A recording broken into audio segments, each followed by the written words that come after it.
اهلا ومرحبا بكم واولى حلقات برنامج فيفا رياضه.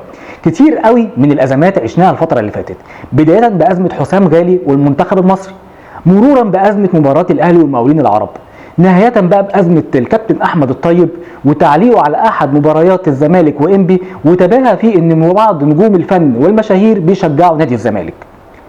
بطبيعه الحال ان كل ازمه بتلغي الازمه اللي قبليها، فلو مسكناها أزمة هنلاقيهم الثلاثة كلهم بيجتمعوا تحت عنوان واحد وهو عنوان التعصب. طب تعالى يا سيدي نمسكهم بقى كده أزمة ونحللها.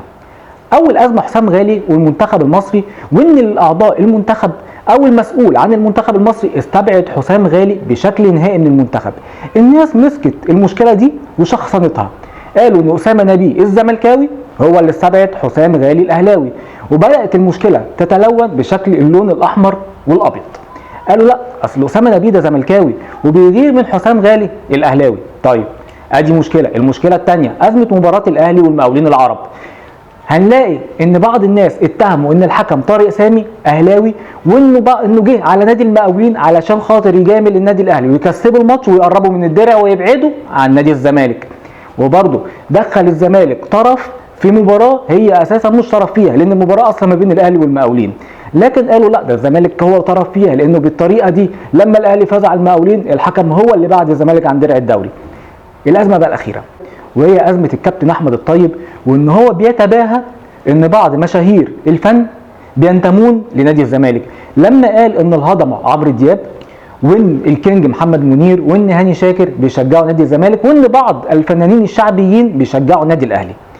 على فكره يا جماعه المباراه بدات الساعه 8:30 انتهت الساعه 10:15، 10:30 بالظبط بدات حرب السوشيال ميديا، وبدات هنا بقى الكل يخش من هنا من الاهلي ومن الزمالك، وده يغيظ في دوت ودوت يضايق في دوت، وبدات هنا بقى اللي يكتب.